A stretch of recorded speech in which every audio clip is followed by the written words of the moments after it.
Moga Festival d'Essaouira revient encore plus fort avec 15 têtes d'affiche et des line-up variés répartis sur 4 scènes durant 5 jours de musique et de festivités. Cette édition a rassemblé des artistes venus des 4 coins du monde, tels qu'elle a pu rencontrer certains d'entre eux en coulisses, comme Amin Khayer, membre du groupe syro-allemand Shkoun, qui a envoûté la scène Mouja avec un live set hypnotique. We try our best, to spread the positive energy through the music, through our voices, to reach out more than we think that we can reach out, to reach out more people. Yeah, I feel it's a duty for us to spread the love and the positive energy. Parmi les performeurs figuraient de grands noms de la scène électronique marocaine, à l'instar de Nadia Boulif, DJ maroco-espagnol qui a électrisé la scène Hafla avec ses mix captivants. J'ai eu l'occasion de mixer à Casablanca, Rabat, Marrakech, Agadir même. Mais c'est la première fois que je joue dans un festival au Maroc. Du coup, ça me fait vraiment plaisir parce que c'est vraiment un concept merveilleux. Venu de Belgique, le saxophoniste Peter de Meester du groupe Stavros nous a expliqué comment leur musique unique, bien que proche du son d'un DJ, est en réalité le fruit d'une performance live méticuleusement orchestrée. We play organic house combined with saxophone, trumpets and guitars. Actually, we sound like a DJ, but we are a band. We played at Moga Festival 5 or 6 years ago, and now they invited us again, and we were very happy to play here again. It's a really nice festival.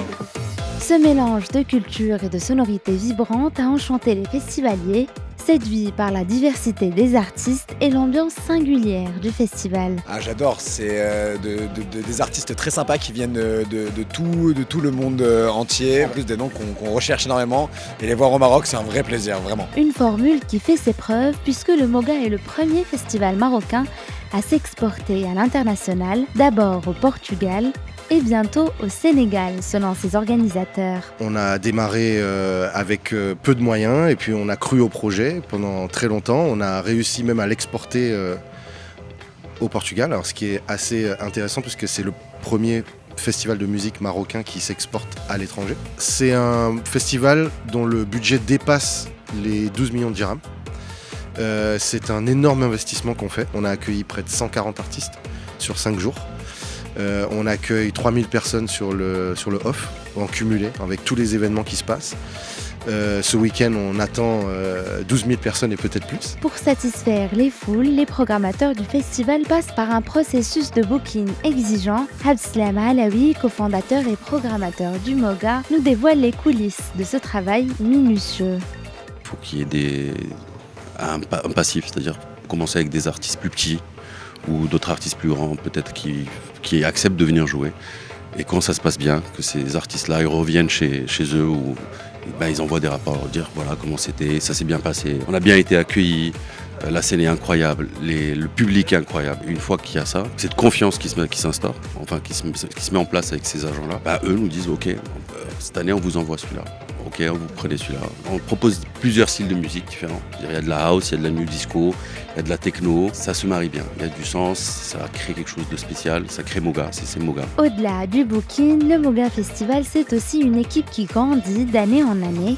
Mathieu Corosine, membre de l'organisation, nous en dit plus sur ces métiers de l'ombre qui assurent le bon déroulement de l'événement. Aujourd'hui, Moga, ça représente près de 160 personnes qui travaillent chaque jour pour accueillir le public. On fait venir aussi un collectif qui s'appelle Tartare, qui est nos amis, nos cousins créatifs, et qui du coup s'approprie toute une partie du festival et ramène un souk avec 40 marchands, des créateurs, des designers qui viennent, qui présentent leur collection, qui présentent leur savoir-faire. En parallèle des sets musicaux, diverses activités sont proposées au Moga. Un souk de créateurs, des cours de yoga, des séances de méditation et même des ateliers de body painting. Moga Festival, pour moi, c'est vraiment un lieu de rencontre, de rencontre musicale, humaine. Et moi, ça fait 3 ans que je participe à chaque fois que je prends un stand. Dieu merci, j'ai toujours été content de la convivialité, de l'ambiance.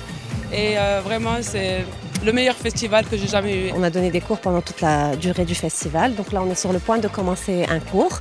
Donc on va faire 1 heure de yoga et une demi-heure de méditation en Shavasana guidée. Le yoga, c'est quelque chose d'indispensable pour l'équilibre, pour la connexion avec soi-même, pour faire du bien à son corps, son esprit et son âme. Et c'est toujours un plaisir de partager la pratique avec les autres. Quand je suis arrivé au Moga, j'ai vraiment pris une grosse claque, que ce soit la culture par rapport aux magnifiques couleurs de la ville d'Essaouira, et par rapport au folklore, par rapport au goût du thé, par rapport à ce que je ne connaissais pas du tout. Et c'est vrai que le Moga, pour moi, c'est vraiment une expérience totalement différente de tous les autres festivals que je fais. En ces temps, je trouve qu'il y a tellement de problèmes avec les guerres et tout, qu'il faut plus de festivals comme ça qui rejoignent différentes cultures, différents peuples, pour qu'à la fin on se dise on est tous unis et c'est le plus important. Pour moi c'est ça, le Moga, c'est un lieu où tout le monde se rejoint et donne du love à fond, quoi.